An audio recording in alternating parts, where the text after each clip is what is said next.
Ethan Blackwood signed the document with a steady hand, not a tremor. The pen glided across the final line, and it was done. Another layoff finalized. Necessary, he told himself. The merger demanded cuts. She was just another name on the list. Olivia Hayes accepted the white envelope without opening it. She knew what it contained. 3 years of work, ending there, in that paper rectangle. She didn't cry, she didn't plead. She simply nodded, turned, and walked toward the door. Her footsteps echoed, hollowly, on the Carrara marble floor of the office. Ethan watched her go. The door clicked shut, softly, and then it happened. Something inside him screamed. It wasn't his mind. It was deeper than that. It was as if every cell in his body recognized a catastrophic mistake. Ethan sank to his knees. The physical pain in his chest was unbearable. He couldn't breathe. His hands clenched the expensive suit, as if he could tear away the agony. It wasn't a heart attack, it was worse. It was his soul screaming a truth that his rational mind refused to accept. He had just lost her. Again. 600 years later. And he was making the same damn mistake. Have you ever felt like you know someone you just met? That inexplicable connection that logic can't explain. Ethan was about to discover that some souls recognize each other across time, and that certain losses echo through the centuries. 3 hours later, Ethan was still in the office, the pen still on the desk, the signed document still there, but he couldn't move. Every time he tried to stand, the pain returned. He squeezed his eyes shut, tightly. It was ridiculous. He was acting like someone who had just lost the love of his life. But that was impossible. Olivia was his housekeeper. They barely spoke beyond good morning and good night. She cleaned the house, did the laundry, made coffee. He paid her well. A professional relationship, nothing more. So why did it hurt so much? Ethan forced his legs to obey. He stood, walked to the window. Below, the city thrived. Cars, people, lives going on as normal. He took a deep breath. He was being irrational. A $500 million merger required sacrifices. Cutting 15% of the payroll was necessary. Olivia was let go because he couldn't remember the reason. He looked at the list on his desk. Her name had been highlighted by him yesterday. But why? She was efficient, punctual, discreet. Never a mistake in 3 years. Why did he fire her? The truth hit him like a punch to the gut. Ethan fired Olivia because she disturbed him. Because when she entered the room, he felt something strange. Because for the last 6 months he had been dreaming about her. Vivid, intense dreams. Dreams where they were together in ancient places, wearing clothes from other eras. He thought it was physical attraction. He fought it, kept his distance. And when the merger provided the perfect excuse, he cut the problem off at the root. But now the pain in his chest proved that it wasn't just attraction. It was something deeper, much deeper. Ethan returned to his chair. He loosened his tie. He needed air. He needed to think. But all he could think about was Olivia walking out the door. The look on her face. There was no anger, no surprise. It was resignation, as if she had been expecting it, as if she was used to losing him. The phone rang. Ethan answered it without thinking. It was Richard, his partner in the merger. He talked about contracts, deadlines, percentages. Ethan responded automatically, agreed to everything.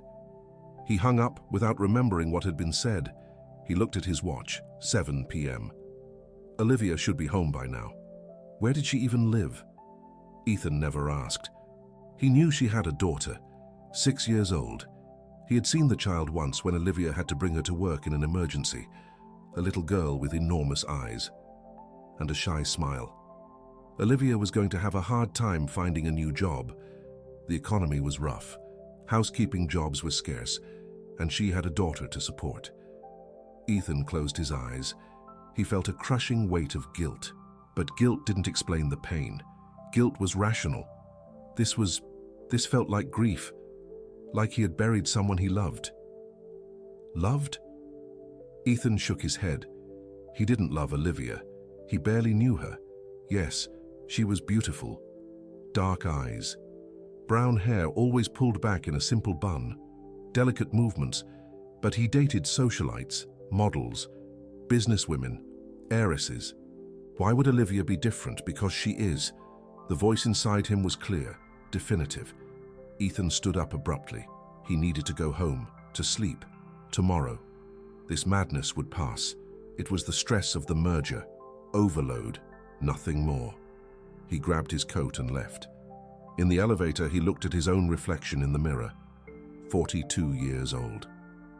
Dark hair with a few silver strands at the temples, light eyes, $3,000 suit, a watch worth a car, the picture of success. But the man in the reflection looked empty, hollow. Ethan looked away. The driver was waiting at the entrance. Ethan got into the imported car. The leather seat enveloped him. The silence of the engine was almost inaudible. Ultimate luxury.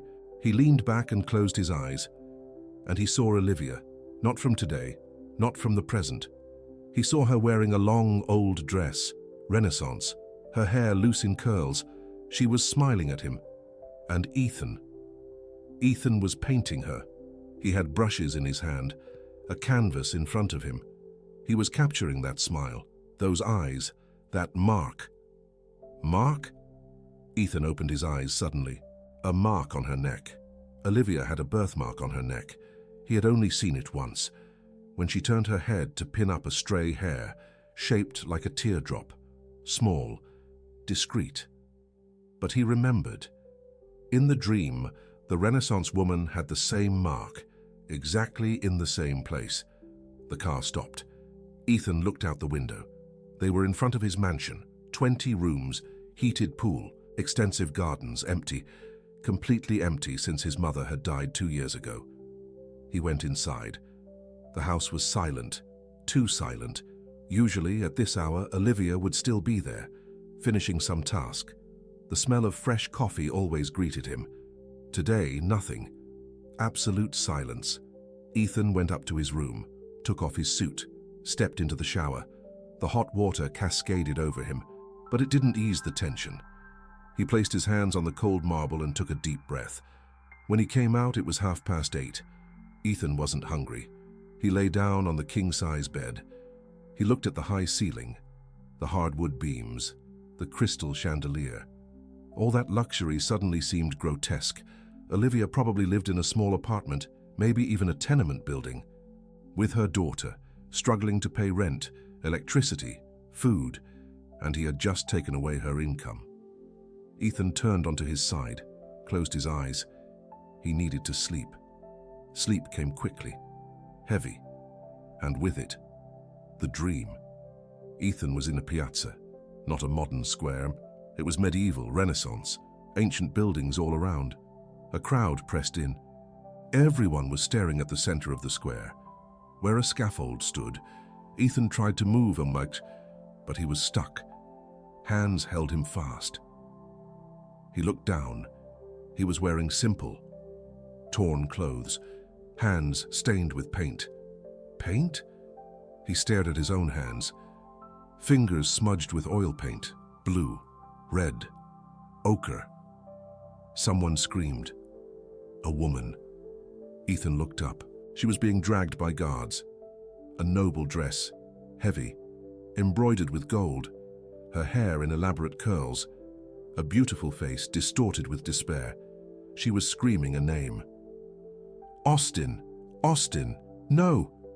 Ethan felt the name vibrate in his chest. Austin. That was him. He was Austin. And that woman. He knew her. Loved her. Loved her so much it physically hurt. The guards shoved him forward. Ethan, no, Austin. Stumbled toward the scaffold. He climbed the steps. The crowd booed. They called him a thief, a kidnapper, a villain. He wasn't. He loved her. They were going to run away together. They were going to be free, but they were discovered. The executioner approached, a huge man, face covered, an enormous axe in his hands. The woman screamed again. Brooklyn. Her name was Brooklyn, Duchess Brooklyn de Medici, betrothed to another nobleman, Austin had painted her 6 months ago. The Duke commissioned the portrait. Austin saw Brooklyn and lost himself. They fell in love in silence, glances during the painting sessions and accidental touches, until Brooklyn confessed she couldn't marry another man. Not when her soul belonged to Austin. They planned an escape. The night before the wedding, horses ready, money saved, a route mapped out. But the Duke found out. He sent guards. They found Austin waiting for Brooklyn on the riverbank.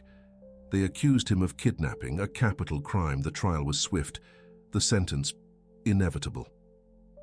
Austin was forced to kneel. The cold wooden block touched the back of his neck. He looked up. Brooklyn was fighting the guards, screaming that it was her fault, that she planned everything, that Austin was innocent. No one listened. Their eyes met. Through the crowd, through the distance, through the pain. Brooklyn was crying. Austin was too. She screamed, "I'll find you. My soul will seek you through time, in another life. We will be free." Austin felt the last words escape, "And I will recognize you, always." The axe rose. Brooklyn screamed. The blade fell. Ethan woke up screaming, his body covered in sweat. His hands gripped the sheets as if they were the last thing between him and death. His heart was beating so fast it hurt. He touched his own neck, intact, uncut, no blood. But the pain of the blade still echoed. Ethan looked at the clock, 3 a.m. He got up, stumbled to the bathroom.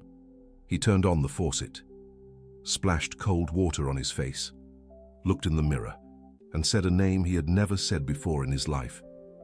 Brooklyn. His hands were shaking. Ethan leaned on the sink. The dream had been so real, so vivid. He felt the blade, felt the pain, felt the love for Brooklyn, and Brooklyn had Olivia's face. Ethan went back to the bedroom.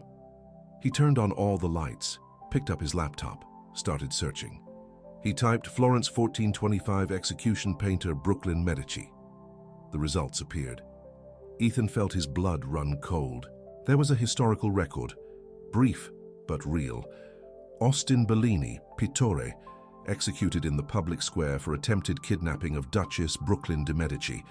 Date, April 23, 1425, 600 years ago. Exactly.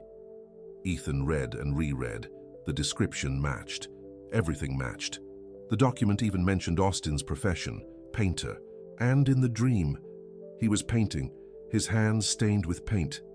How did he know this? Ethan had never studied Italian Renaissance history, never read about medieval Florence, never heard of Austin Bellini, but he dreamed every detail. The square, the crowd, the scaffold, Brooklyn screaming. And he woke up knowing her name. Ethan closed the laptop. He was trembling. This was impossible. Reincarnation didn't exist. Past lives were fantasy. He was a businessman. Rational, logical, pragmatic. But how to explain that dream? How to explain that he searched and found real facts?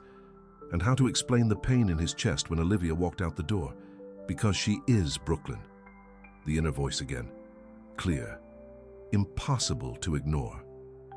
You lost her 600 years ago, and you just lost her again. Ethan felt something wet on his face. He touched it. Tears. He was crying. He hadn't cried since his mother's funeral. Before that, he couldn't remember when. But now he was crying. Crying for Austin. Crying for Brooklyn.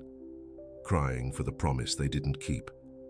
And crying because Olivia was her, and he fired her. He pushed her away. He lost her. Again. If this story is moving you in a way you didn't expect, if you feel that souls really do recognize each other through time, consider supporting this channel with super thanks. Stories like this need to be told. Some truths go beyond logic. Ethan spent the rest of the night researching. He found more details about Austin's execution. He found mentions of Brooklyn de Medici. She was forced to marry the Duke 2 weeks after the execution, She died 2 years later. Natural causes, the record said, but Ethan knew. She died of sadness, of a broken heart, just like his was broken now. When the sun rose, Ethan had already made a decision. He was going to find Olivia. He was going to talk to her. He was going to say what? That he dreamed they were Renaissance lovers 600 years ago? That she was the reincarnation of a duchess? That he loved her in another life and couldn't let her go in this one? She would think he had gone crazy. She would call the police, but she would run away from him. Unless she felt it too. Ethan picked up his cell phone. He called Patty, the HR manager. She answered sleepily. "I need Olivia Hayes's address," he said without preamble. "Mr. Blackwood, it's 6 in the morning. It's urgent." Patty hesitated. "Sir, she was fired yesterday. I can't provide personal data of former employees without—" Patty. Ethan never used a commanding tone with employees. But now, the urgency was real. "Please." Something in his voice must have convinced Patty. She sighed. "Hold on." 2 minutes later, Ethan had the address. Elm Street, number 234, apartment 12. A working-class neighborhood 40 minutes from the mansion. Ethan put on jeans and a simple shirt. He left. The driver wouldn't arrive before 8. He took his own car. A discreet sedan he rarely used. He drove. The neighborhood was exactly what he expected. Old buildings, narrow streets, children playing on the sidewalks. So different from the gated community where he lived. Ethan found the address. 234, a 4-story building, paint peeling. He went inside. The stairs creaked under his weight. Apartment 12 was on the 2nd floor. Ethan stopped in front of the door. He took a deep breath and knocked. Silence. He knocked again. A child's voice called out, "Who is it?" Ethan hesitated. I'm Ethan Blackwood. I need to speak with your mother." The door opened a crack. A little girl, maybe 6 years old, stared up at him. Huge eyes, brown hair in braids. She was wearing pink pajamas with butterflies on them. "Mommy's sleeping," she said. "Could I wait?" The little girl studied him with a seriousness that was surprising for her age. "You're the man who fired her." It wasn't a question. It was a statement. Ethan nodded. "I am, and I need to apologize." The girl opened the door a little wider. "Come in, but don't talk too loud. Mommy cried all night. She just fell asleep." The words hit Ethan like a punch. Olivia cried all night because of him. He stepped inside the small apartment. One room served as living room and kitchen. A door led to a bedroom. Everything was clean and organized, but simple. Old furniture, a patched-up sofa, a table with 3 chairs. The girl pointed to the sofa. "Sit. You want coffee?" "You don't have to. I know how to make it. Mommy taught me." The little girl went to the kitchen. Ethan could hear water boiling, a cup being placed down. Minutes later, she brought him coffee. Ethan took a sip. It was strong, hot, perfect. "What's your name?" he asked. "Sophia." "That's a pretty name. My grandma picked it out. She died when I was a baby." Sophia sat down in a chair, swinging her legs that didn't reach the floor. She studied Ethan intensely. "You have sad eyes." Ethan blinked. "I do?" "Yeah, like Mommy. She always gets sad when she looks at you." The words made Ethan's heart race. Olivia got sad looking at him. How had he never noticed? "Why does your mom get sad looking at me?" Sophia shrugged. "I don't know, but she talks in her sleep. She says your name. And another name. Italian, I think." "Lorenzo?" Sophia's eyes widened. "Yes, how did you know?" Ethan couldn't answer, because Olivia dreamed too. Olivia knew at that moment. The bedroom door opened. Olivia appeared, her hair down, her eyes swollen from crying, wearing a simple robe. She saw Ethan and froze. "Mr. Blackwood," she said softly. "What? What are you doing here?" Ethan stood up. "Olivia, I need to talk to you about something that happened 600 years ago." Olivia paled. Her legs wavered. Sophia ran to her mother's side. "Mommy," but Olivia didn't faint. She looked at Ethan, and in her eyes, he saw it. Recognition, fear, and something deeper, hope. "You saw it too," Olivia whispered. "It wasn't just me." Ethan took a step towards her. I saw the square, I saw the scaffold, I saw Isabella, and I saw you." Olivia started to cry. "I've been dreaming about it since I was a child. I thought I was crazy. I thought I was imagining things. But you have his face. The painters. Lorenzo." Ethan was just a few steps away now. "Olivia, I lost you 600 years ago. And yesterday when I fired you, I felt like I was losing you again. I can't. I won't. This time, I'm going to do things differently." Olivia looked at him through her tears. "What are you saying?" "I'm saying, I'm going to discover the truth. I'm going to prove that we're not crazy. And if we are, we'll be crazy together." Sophia looked from one to the other. "You guys are weird." But she was smiling.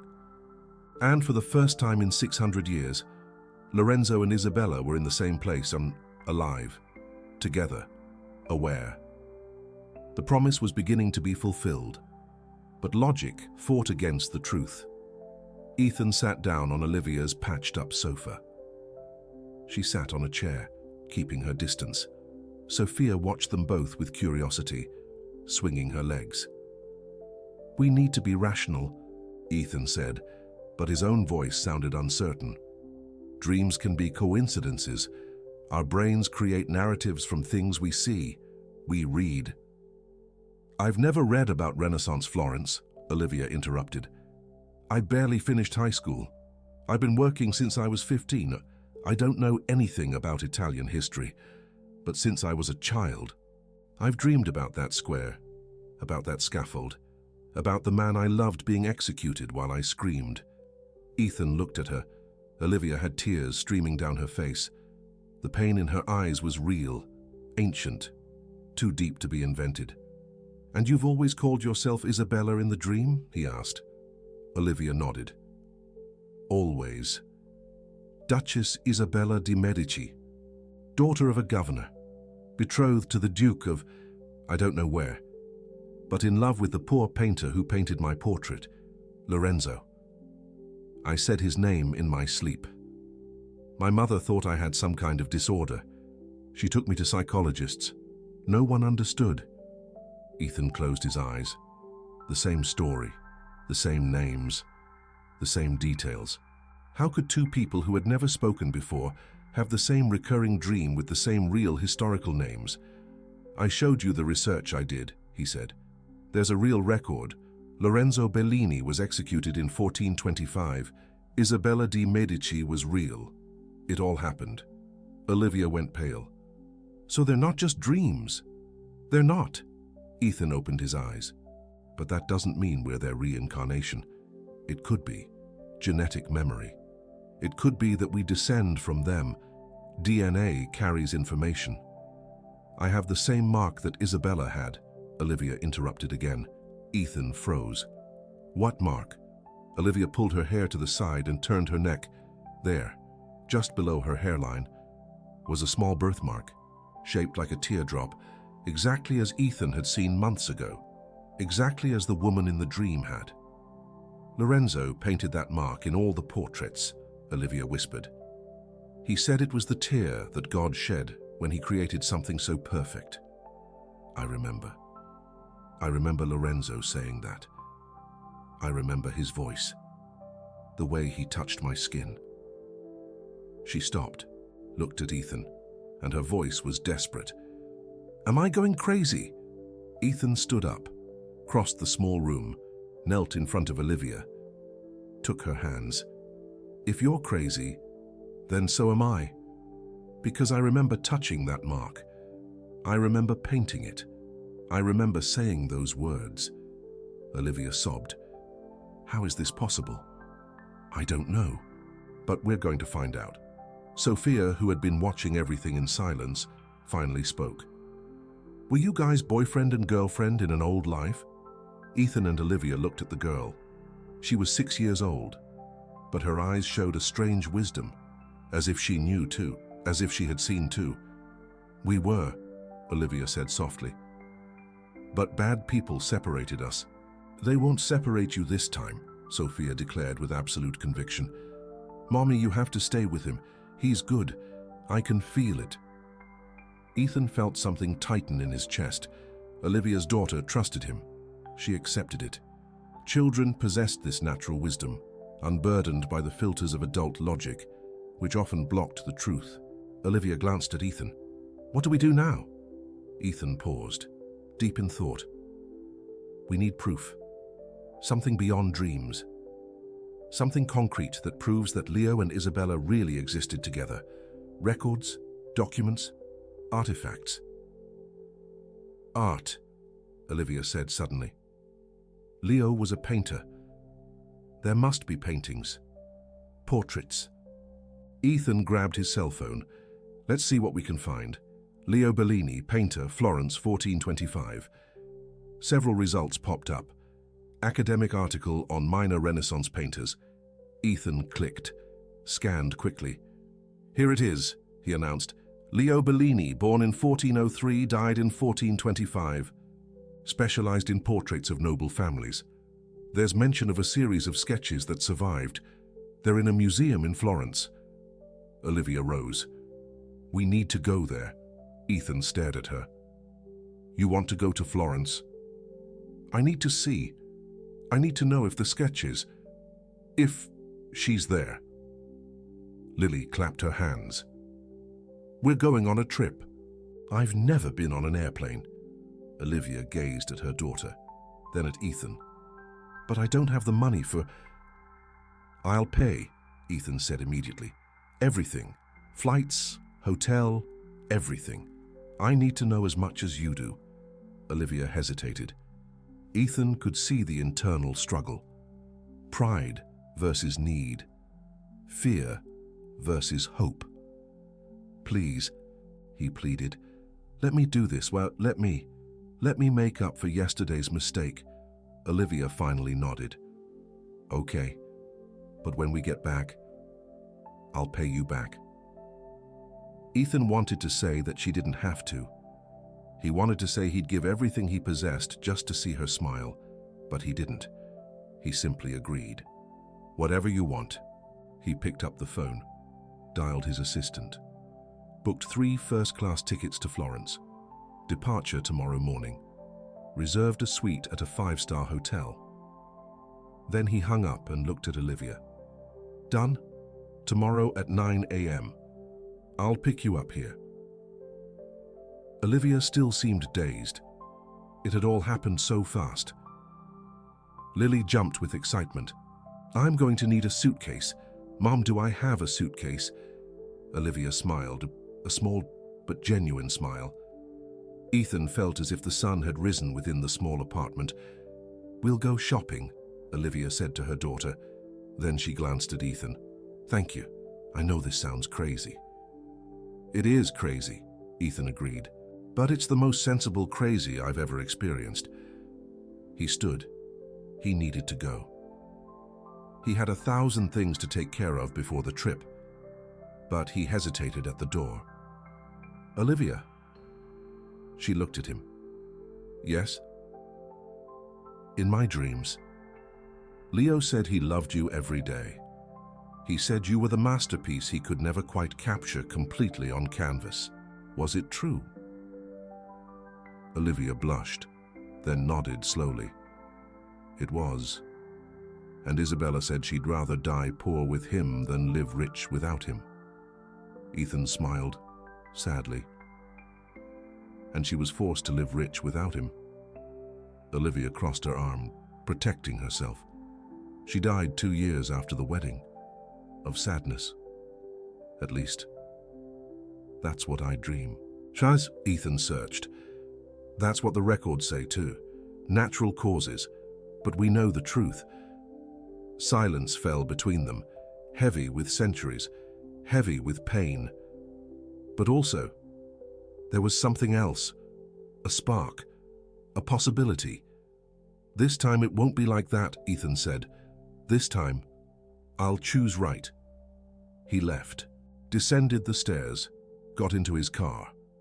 And as he drove back to the empty mansion, he allowed himself to feel something he'd avoided his entire life. Hope. The flight to Florence was surreal. Lily was ecstatic. First time on a plane. First time out of the country. First time with tray table food. Every detail was an adventure. Olivia tried to remain calm, but Ethan could see the tension. She wasn't used to luxury. First class made her uncomfortable. Ethan maintained a respectful distance. He didn't want to pressure her, but every time he looked and saw Olivia there, something inside him calmed, as if a part of him had found the right place. They arrived in Florence at dusk. The ancient city stretched out beautifully beneath the orange sky. Ethan had booked a suite with 2 bedrooms, Olivia and Lily in one, he in the other. They dined in the hotel restaurant. Lily ate tiramisu and declared that Italy was the best place in the world. Tomorrow we'll go to the museum, Ethan said. See Leo's sketches? Olivia nodded. She was quiet, thoughtful. When Lily finally fell asleep, exhausted from the trip, Olivia stepped out onto the suite's balcony. Ethan followed her. The view was breathtaking. Florence illuminated, the Duomo in the distance, bridges over the Arno River, living history. It's beautiful, Olivia murmured. It is, Ethan agreed. But he wasn't looking at the city. He was looking at her. Olivia turned, met his gaze. For a moment, something passed between them. Recognition, desire, fear. Then Olivia looked away. Ethan, I need to know. Why did you fire me? The truth. Ethan rested his hands on the railing. The truth? Because you scared me. Me. How? You made me feel things I didn't want to feel over the last 6 months. I started looking forward to you arriving. I paid attention when I heard your footsteps. I invented excuses to go to the kitchen when you were there, and the dreams. The dreams started to intensify. I saw you every night, and during the day. There you were. Real. Close, but unattainable. Why unattainable? Ethan gave a bitter smile. Because you were my housekeeper. Because I'm Ethan Blackwood, CEO of a hotel empire, heir to a fortune. And you were Olivia Hayes, a housekeeper, a single mother struggling to survive. The world doesn't accept that. And do you care what the world thinks? The question was simple, but the answer was complex. Ethan had always cared. His whole life had been built on appearances, reputation, status. But looking at Olivia beneath the lights of Florence, he realized it didn't matter. Nothing mattered except her. No, he said, I don't care anymore. Olivia took a deep breath. I was afraid too. Afraid to feel what I feel when I look at you. Afraid of going crazy. Afraid that this recognition I feel is an illusion. But Ethan, it's not an illusion, is it? It's not. Ethan took a step toward her. It's the most real thing I've ever felt in my life. He raised his hand, touched her face. Olivia closed her eyes.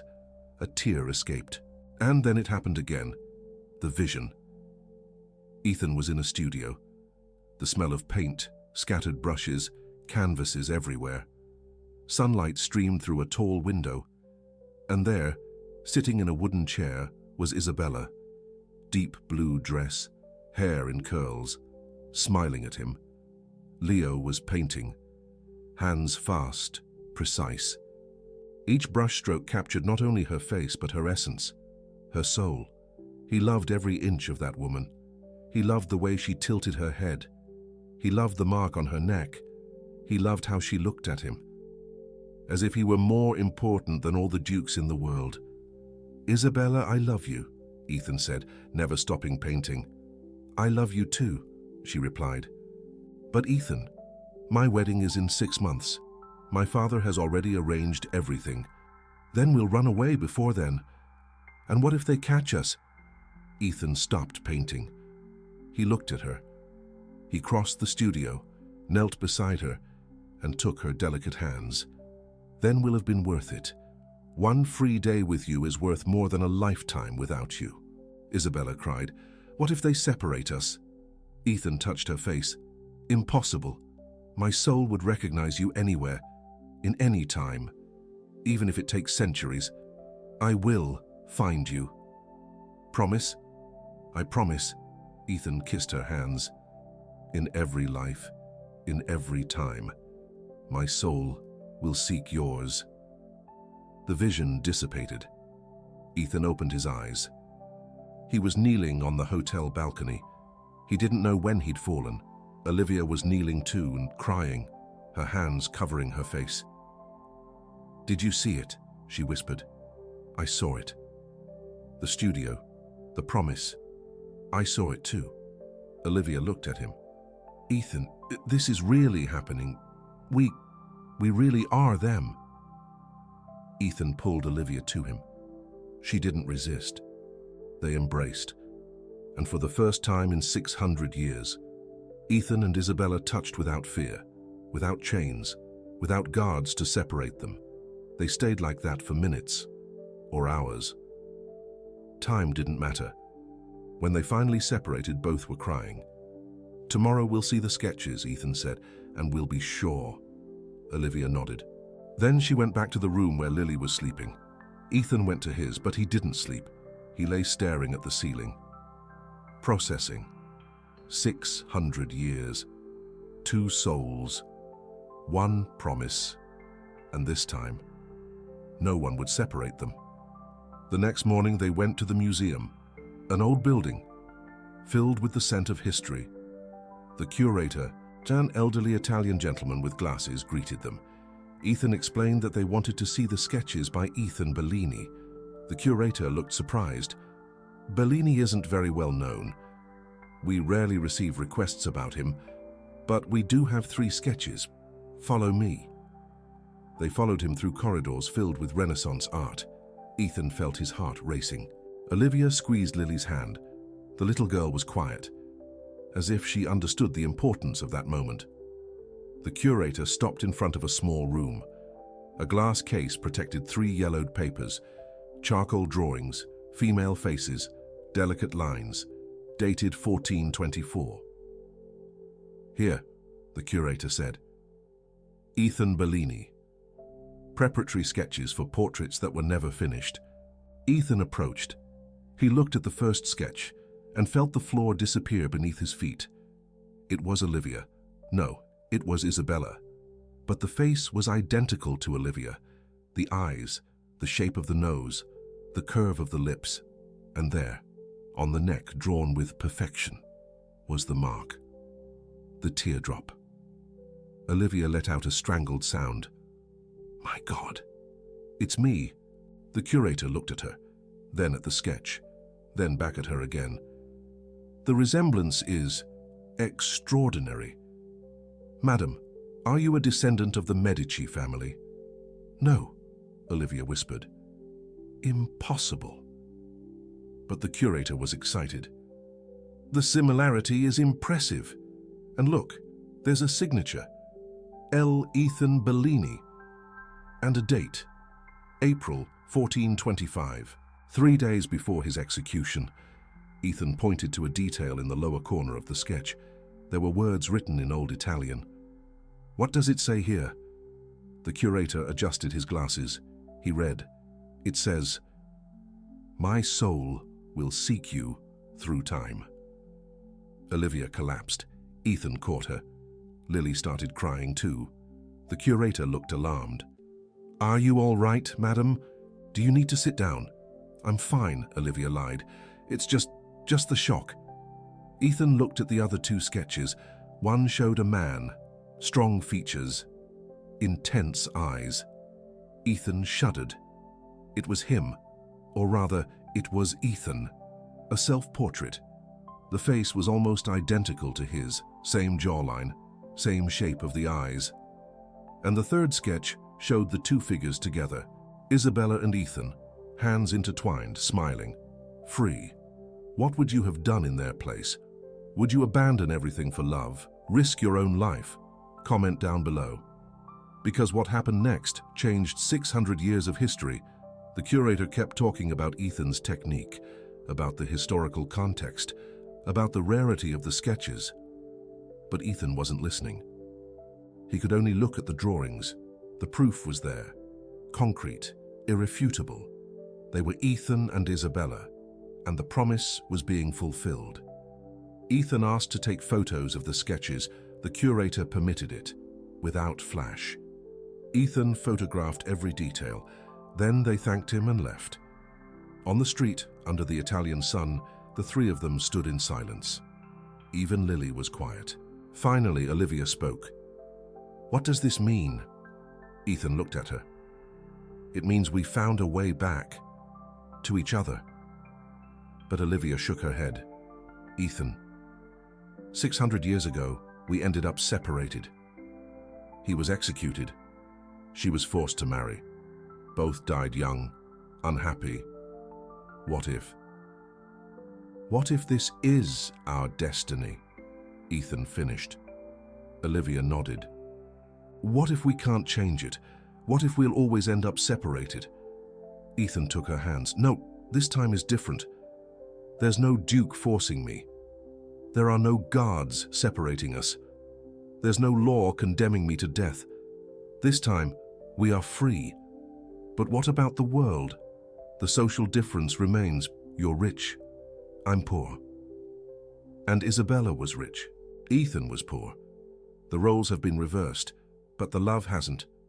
The love is the same," Olivia cried. "I'm afraid." "I am too," Ethan confessed, "but I'm more afraid of losing you again. I can't. I won't." He pulled her close. There on the street in Florence, in the same city where Ethan died 600 years ago. Ethan kissed Olivia. And when their lips touched, both saw it, the promise, the studio, the square, the scaffold, but also saw the future, a life together, free, happy. Lily clapped. Finally! They laughed through their tears. And for the first time in 600 years, the promise didn't seem impossible. It seemed inevitable. Some stories go beyond logic. They go beyond time. If this story is touching something deep within you, if you feel that souls truly recognize each other through centuries, support this channel with super thanks. Stories like these need to continue being told, because what you are about to hear will prove that some truths are impossible to deny. They returned to the hotel, transformed. The kiss on the street in Florence had changed everything. They were no longer Ethan and Olivia pretending to be normal. They were Ethan and Isabella, conscious, awakened, reunited. But one question remained. If they were really the reincarnation, they needed to understand everything, every detail of their past life. Ethan didn't sleep that night. He searched online, found the name of a psychiatrist specializing in regression therapy, Dr. Mateo Rivera, an Argentine national, living in New York. Ethan Blackwood had a solid reputation in academic circles. He wasn't a charlatan. He was a respected doctor who'd been studying past life memories for 30 years. The next morning, Ethan called him. He explained the situation. "Doctor." Rivera listened without interrupting. When Ethan finished, there was silence. "Mr. Blackwood," the doctor finally said, his voice calm and professional. "Cases of spontaneous past life recognition are rare, but they do happen. You and Olivia Hayes have all the classic markers, recurring dreams since childhood, The same names, the same historical details, corresponding physical marks. And now, material evidence in the sketches. So, you believe it? I believe in data. And the data suggests you share memories of real events from 600 years ago, whether that's reincarnation, genetic memory, or some quantum phenomenon we don't yet understand. I don't know, but it's real. Can you help us? I can. Deep regressive hypnosis. I'll take you and Olivia back to the year 1425, but I need to warn you. It will be intense, painful. You'll relive the execution. Olivia will relive the loss. Are you prepared? Ethan looked at Olivia, who was listening on speakerphone. She nodded. We need to know everything. Dr. Rivera agreed to see them when they returned to New York, in 2 days. But Ethan didn't want to wait. He asked if there was anyone in Florence. The doctor hesitated, then gave him the name of an Italian colleague. Dr. Chiara Rossi, a specialist in traumatic memories. Ethan called her immediately. Dr. Rossi answered. A middle-aged Italian woman with a firm voice. She listened to the story, asked to see the sketches. Ethan sent her photos by email. Half an hour later, she called back. Come to my office this afternoon, 4 o'clock. I'll do a session with both of you together. It's risky, but necessary. You need to relive it together to process it completely. At 4 in the afternoon, Ethan and Olivia were in the elegant office in the historical center of Florence. Lily was staying at the hotel with the nanny. Dr. Rossi greeted them. A tall woman, her grey hair pulled back in a bun, her eyes piercing. Sit down, she said, pointing to 2 reclining couches side by side. I'll hypnotize you simultaneously.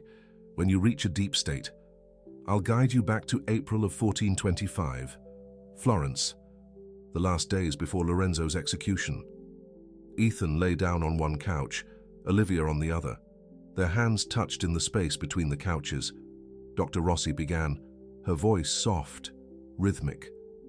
Breathe deeply, relax every muscle, eyes closing, deeper, deeper, going back in time, through the decades, the centuries, back to 1425.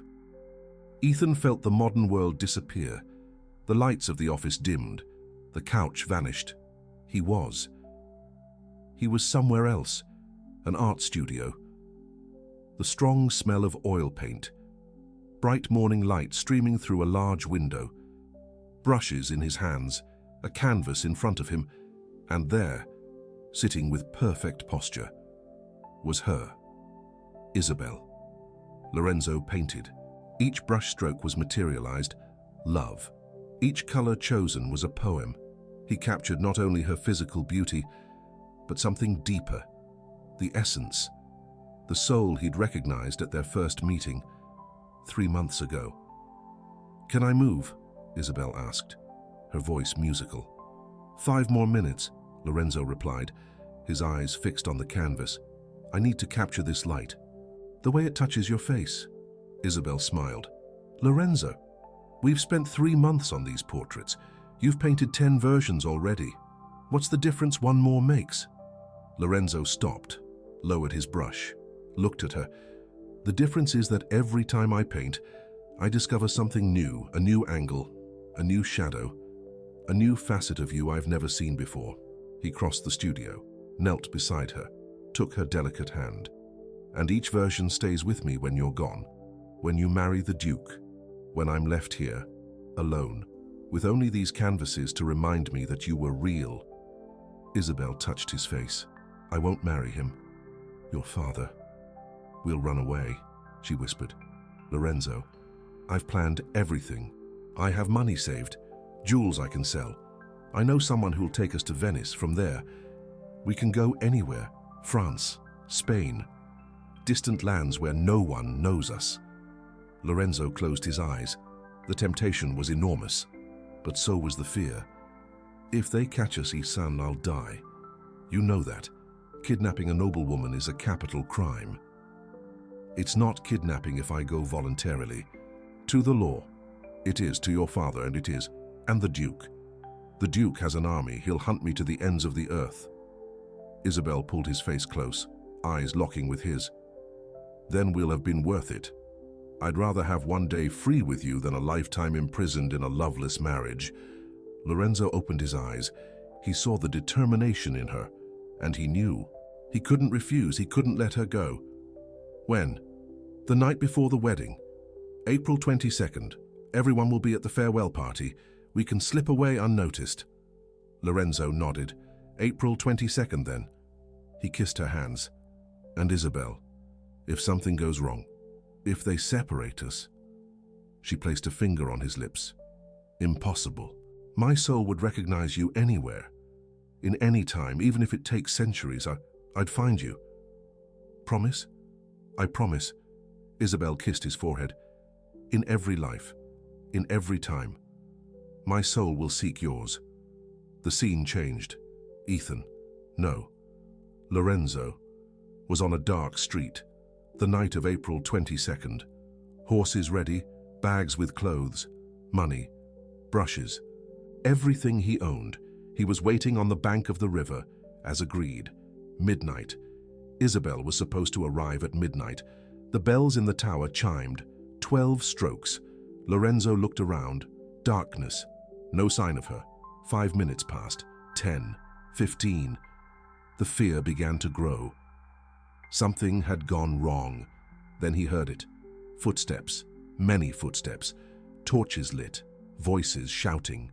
Guards. Lorenzo tried to run, but there were too many. They surrounded him, swords pointed. He raised his hands. He wasn't armed. He wouldn't fight. Lorenzo Bellini? The captain of the guards asked. Yes.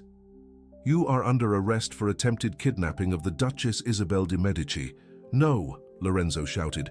She's coming of her own free will. It's not kidnapping. But the guards didn't listen. They tied his hands, dragged him through the streets. Lorenzo screamed. He tried to explain. No one listened. They took him to prison, threw him into a cold, damp cell. Lorenzo fell to the stone floor, his hands bleeding from the ropes, his heart shattered. Isabel. What had happened to Isabel? Days passed, a swift trial. No lawyer, no real defense. The Duke wanted summary justice. Lorenzo was found guilty, sentenced public execution, an example to others who dared to defy the nobility. April 23rd, morning. Guards opened the cell. Time to die. They dragged Lorenzo through the streets. A crowd thronged, jeering, spitting, stones being thrown. He was the villain, the poor painter who dared to steal the noble Duchess's heart. The square was packed. A scaffold in the center, a wooden block, a huge axe, an executioner waiting. Ethan was forced to climb the steps. His legs were shaking, not from the fear of death itself, but from the fear of dying without seeing her. One last time, and then he heard it. Ethan, no, please. He raised his eyes. Through the crowd, guards were holding a woman, a wedding dress, her hair in elaborate curls, her face stained with tears. Olivia. She was fighting against the guards, shouting that it was her fault, that she had planned everything, that Ethan was innocent, that she loved him. The Duke stood beside her, holding her arm tightly and forcing her to watch. Punishment for them both. Ethan and Olivia's eyes met, across the crowd, through the hatred, through the injustice. I love you, Ethan, she screamed. In every life, my soul will seek you. Me too, Ethan yelled back.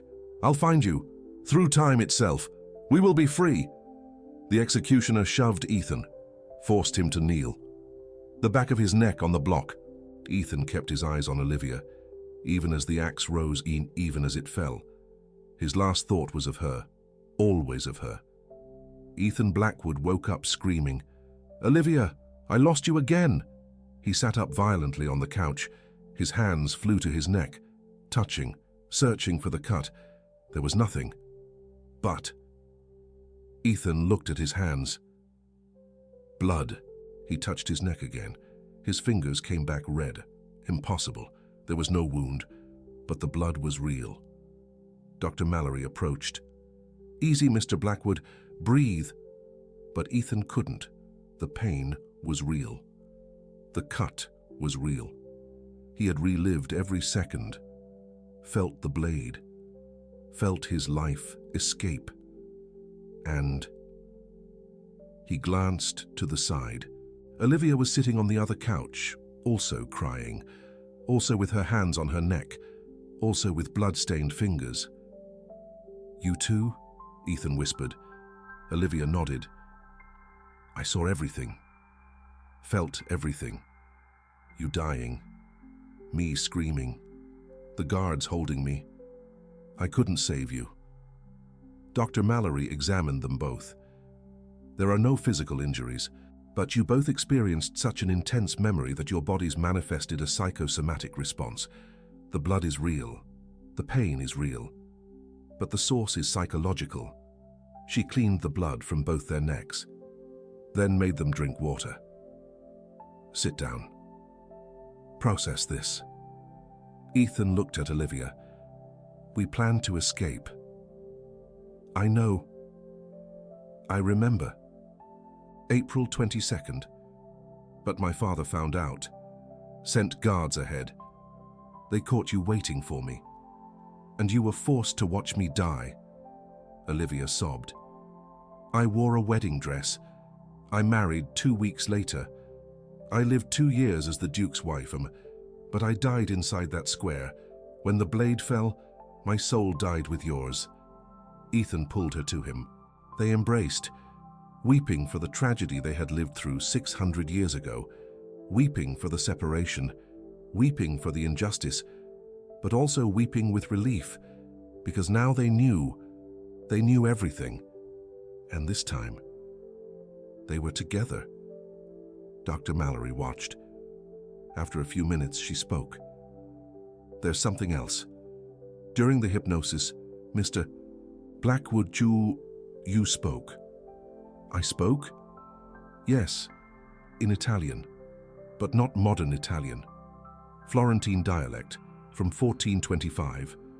Archaic words, grammatical structures that haven't existed for centuries." Ethan froze. "Impossible. I don't speak Italian. I studied Spanish in school. No Italian." Dr. Mallory held up her cell phone. "I recorded it. Listen." She pressed play. Ethan's voice came from the device, but it wasn't his normal voice. It was younger, more passionate. And the words, Ethan didn't understand. But Olivia did. "He's saying," she translated, "that he loves me more than his own life, that he would rather die than live without me, that our souls have been intertwined since before time itself, that God created us for each other."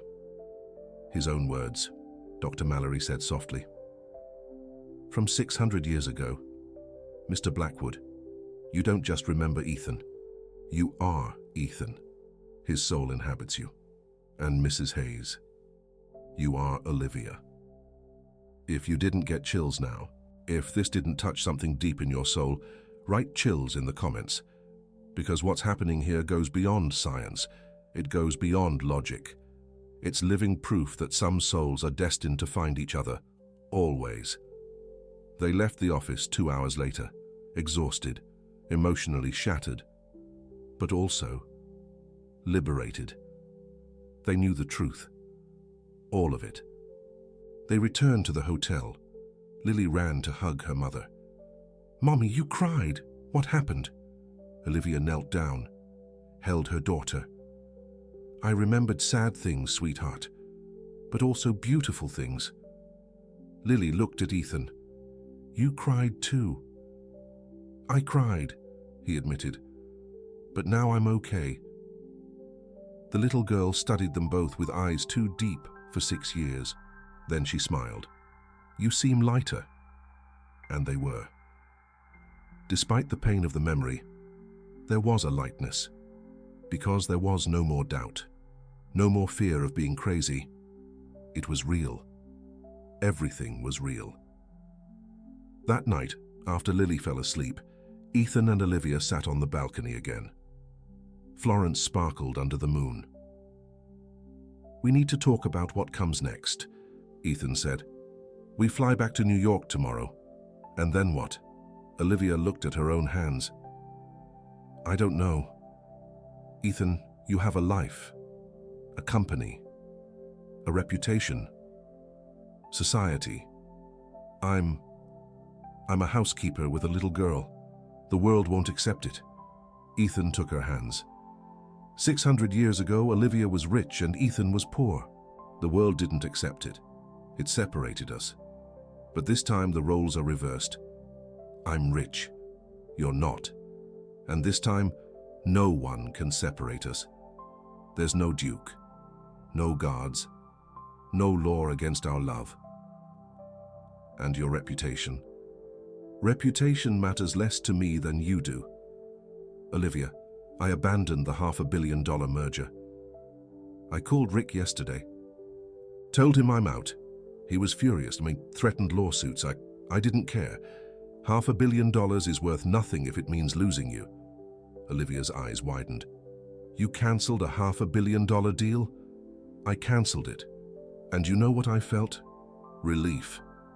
Because that deal would have forced me to fire people, to cut jobs, to be cruel in the name of profit, like I was cruel to you. I don't want that life anymore. What do you want? Ethan smiled. I want to paint. Paint? Yes. Ever since I came back from that hypnosis, I feel the urge to paint. I've never painted in my life, but my hands are tingling, as if they know what to do. Ethan was a painter, and I am Ethan. I want to reclaim that part of me, Olivia cried, but they were tears of joy. Ethan, you've come back. Ethan kissed her, and Olivia kissed him back. They stayed like that, embraced under the stars of Florence. 600 years after the tragedy, finally together, finally free. The next day, before going to the airport, Ethan did something impulsive. He took Olivia and Lily to the square where Ethan had been executed. It still existed, preserved as a historical landmark. They stood in the center, where the gallows once stood. Ethan held Olivia's hand. He looked into her eyes. 600 years ago, I promised my soul would find you. I kept that promise. I found you. And now, I promise again. From this life forward, I will never let you go. Never. Olivia smiled through her tears. And I promise that this time, there will be no duke, no forced marriage, no separation. We are free. Lily looked up at both of them. Then she said something that made them both freeze. Mommy, I have eyes just like Lorenzo's. You said I inherited them from my dad. But you don't know who my dad is. What if I'm part of him? Ethan looked at the little girl. For the first time, he really looked. Lily's eyes were grey-blue, exactly like his. Exactly like Lorenzo's in the self-portraits. Olivia paled. Lily, what are you saying? The little girl shrugged. I don't know, but I feel like I've known him for a long time, a very long time. Ethan knelt in front of Lily. You think we've met before? Lily nodded. I dream about you painting. I dream about Mommy dressed as a princess. I dream about a plaza, and blood, and screaming. I've had these dreams, forever. Ethan looked at Olivia. She was also on her knees, holding her daughter, tears streaming down her face. Lily is 6 years old, she whispered. I had her when I was 28. I don't know who the father is. It was one night that I can't quite remember, like it was a dream, but I woke up pregnant, and when Lily was born, I looked into her eyes, and I saw you. Ethan felt the world spin. Was it possible? Could Lily be? Could she be part of Lorenzo and Isabella, part of their soul?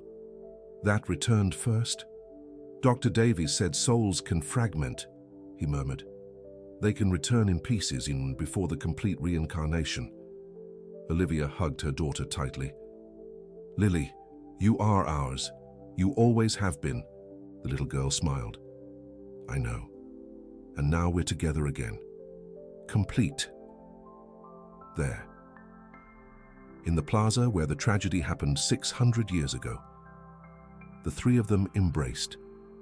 A family, reunited through time, united beyond death. And for the first time in 600 years, the promise was being fulfilled. Completely. But there was still one thing missing. A final, irrefutable proof. Something that even the most hardened skeptic couldn't deny. Ethan contacted the museum curator again. He asked if there were any historical records about the execution, official documents.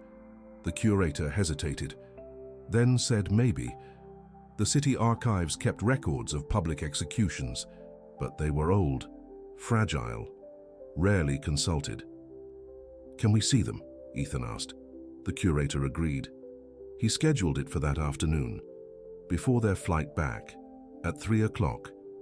Ethan, Olivia, and Lily entered the Historical Archive of Florence, a building even older than the museum, the smell of old paper, reverent silence. An archivist, a woman with thick glasses, greeted them. The curator explained. She nodded and led them to a room in the back. Walls covered in bookshelves, yellow documents in protected boxes. 1425, she murmured, searching. April, public executions. Here. She pulled out a box, opened it carefully. Inside, sheets of parchment, handwritten in Old Italian. The ink faded but still legible. The archivist leafed through them slowly. She stopped at a page. Her eyes widened. Here, April 23rd, in the year of our Lord 1425, Lorenzo Bellini, Pittore, executed for attempted kidnapping of the Duchess Isabella di Medici. Ethan and Olivia approached. As they looked at the document, it was there for official, real. But then the archivist continued reading. And here is a physical description: approximate height, dark hair, light eyes, and there's a note about the Duchess. What note? Olivia whispered. The archivist read, Duchess Isabella di Medici, daughter of the governor, betrothed to Duke Alessandro di Firenze, described as possessing singular beauty, birthmark in the shape of a teardrop on her neck, right side, below the hairline. Olivia collapsed. Ethan caught her. Lily held her mother's hand. The three of them looked at the document. The proof was there, 600 years documented. Isabella had the same mark as Olivia, in the same place, officially described, and there was more. The archivist turned the page. Here it says that Isabella was forced to watch the execution, that she screamed a declaration of love, that she was married to the Duke 2 weeks later, and here it says that she died in 1427, 2 years after the wedding. Cause, heart failure. But there's a handwritten note from a doctor. What note? It says, the Duchess died of a broken heart. Since the execution of the painter, she refused to eat. She cried every night. She called his name in her sleep. The Duke tried everything. Doctors, priests, healers. Nothing worked. She simply gave up on living. Olivia was crying. Ethan too, because now they knew. Isabella survived 2 years, but she didn't live. She only existed, waiting for the death that would reunite her with Lorenzo. The archivist closed the box. She looked at them. Do you have a connection to this story? Ethan looked at Olivia, then at the archivist. We are them. 600 years later, reunited. The woman should have laughed. She should have called security, but she didn't. She looked at Olivia, at the mark on her neck that she had shown, then at Ethan, Then at the ancient document.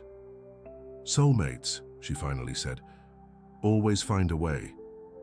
Ethan asked for a copy of the document. The archivist agreed. She photographed each page, sent it by email. Definitive proof. Irrefutable. They left the archive 2 hours later. They flew back to New York that night. During the flight, Ethan made a final decision. "Olivia," he said while Lily slept between them, "when we get back, I want you to live with me. You and Lily." "At the mansion." Olivia looked at him. "Ethan, not as an employee, as family. I want us to be a family. But people will talk. They'll say I'm a gold digger, that I tricked you." "I don't care." Ethan took her hands. 600 years ago, I let the world separate us, let social difference destroy us.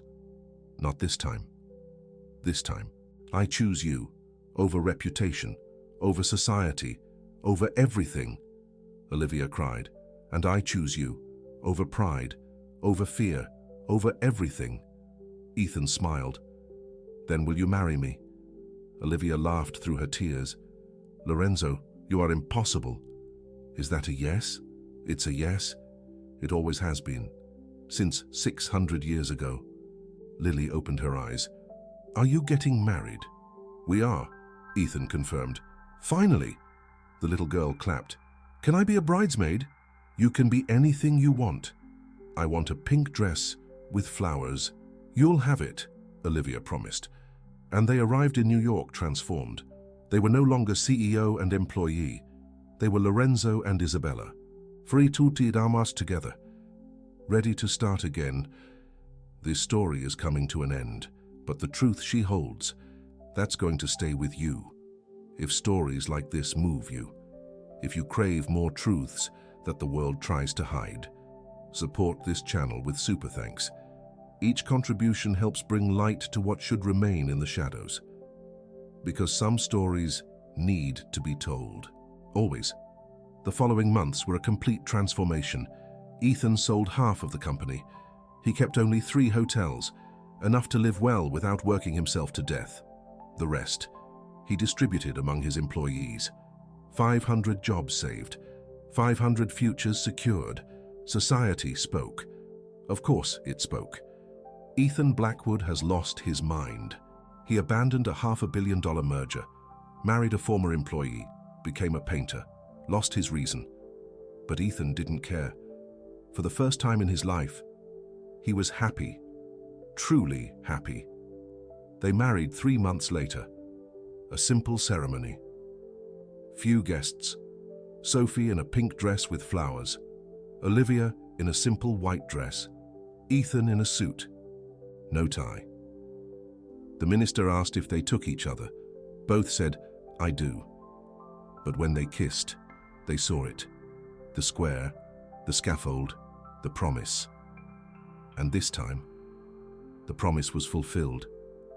Their honeymoon was in Florence. They returned to the square, renewed their vows in the exact spot where Lorenzo had died, where Isabella had cried out. This time, no guards, no duke, no separation. Sophie scattered petals. Tourists stopped to watch. Some took photos. None of them knew the truth, that this couple was healing a 600-year-old wound. They returned to New York, to the mansion that was now their home. Ethan transformed one of the 20 rooms into a studio. He bought canvases, brushes, paints. He began to paint, and he discovered Lorenzo had never completely died. Ethan's hands knew what to do. Each brushstroke was a memory.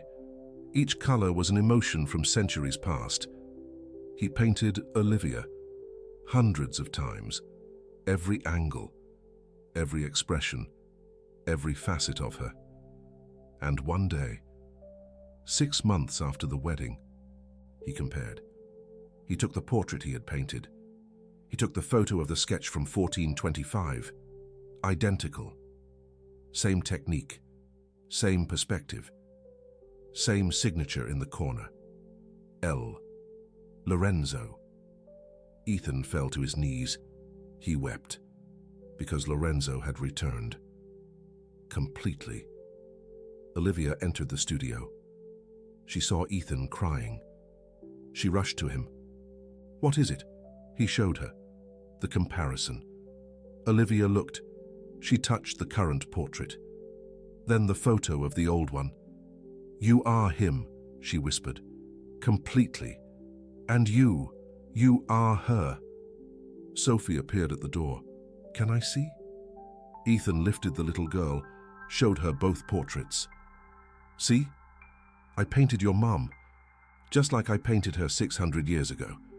Sophie studied them, then smiled, but this time she won't leave.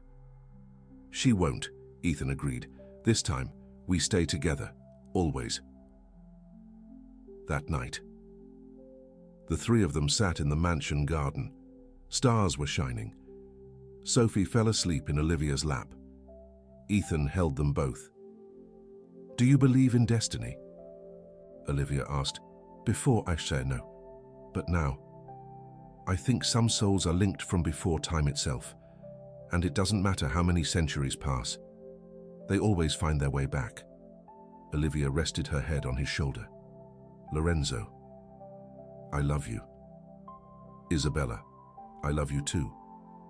And there, under the stars, 600 years of pain finally healed.